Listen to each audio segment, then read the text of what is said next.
we begin with the war in Iran as fighting flares up again. For a second night, the U.S. struck targets inside Iran, which responded with attacks on U.S. sites in the Gulf region. The president returned overnight from the NATO summit in Turkey, where he lobbed insults and threats at the Iranians and said the ceasefire is over. Weijia Jiang is at the White House with more. Weijia, good morning. Good morning, Adriana. Good morning to everybody. President Trump is calling the latest U.S. strikes retribution for recent Iranian aggression in the Strait of Hormuz, a flashpoint that could send gas prices rising again. Trump also warned if Iran targets more commercial ships, it will, quote, get much worse.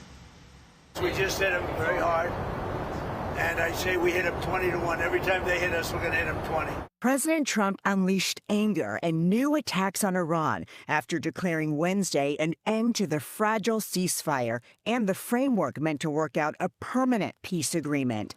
Speaking on the way back from the NATO summit in Turkey, Trump said the Iranians now want to get back to talking once again. They called a little while ago. They want to make a deal so badly. I just don't know if they're worthy of making a deal. I don't know that they're going to honor the deal.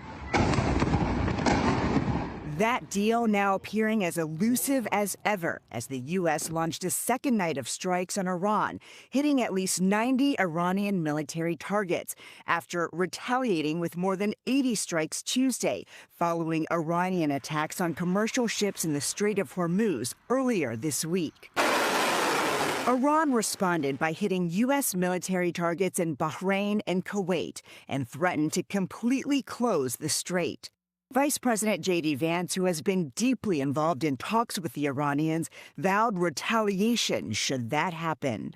If they try to close it down, there's going to be a response for the American military. It's that simple. But Iran is standing firm. The Speaker of Parliament posted on X, "The era of bullying and extortion is over. We don't fold." Before returning to the U.S., Trump tried to cool concerns of a prolonged war after oil prices spiked and stocks tumbled. I think anything that happens is going to be over very quickly, and will only make it safer, including for oil. Gas prices had been coming down on the heels of the ceasefire in Iran after hitting a peak of more than $4.50 back in May. But as the conflict heats back up, some analysts warn the national average could soon push toward $4 again. Adriana. All right, Weijia, thank you so much. We are now joined by CBS News national security analyst Aaron MacLean. He is also the host of the School of War podcast. Aaron, we're so glad you're here this morning because, as you know, when the Memorandum of Understanding was announced, there was so much relief. But yet we are here again. How did this happen? Yeah, that relief may have been misplaced. How it happened is that the MOU itself, frankly, was poorly designed in some regards, including over the key issue of who controls the Strait of Hormuz. The Americans, President Trump, said that the MOU means that the strait is open, but the Iranians interpreted the same language in the MOU as meaning they control the strait. And for them, controlling the strait means they get to shoot at ships that aren't complying with their instructions. And that's exactly how we found ourselves where we are now. The U.S. says that its attacks have been in response to Iran shooting at ships in the Strait of Hormuz. Tell us what the status of the strait is right now. Traffic's crashed out pretty badly. I mean, we were at a point a couple of weeks ago where we saw numbers on the order of 60, 70 ships a day going through. Those are not pre-war numbers. That's about half of the pre-war average, but it was healthier by far than what we've seen of late.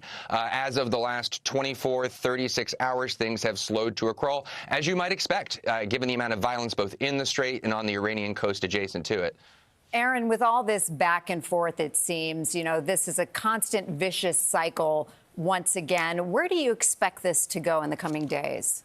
All right, so this is where I sort of regret to say the next thing, which is it's certainly possible that peace could break out in our time and there be a deal. It's possible that there be massive escalation and we see a return to the kind of conflict we had in March and April. But I actually think a middle course right now is also likely and worth considering, that what we are looking at right now, these intermittent eruptions of violence, this constant back and forth in the strait itself, this general disagreement, this mid-grade war, that this may be the new normal and we may see this persist for some time.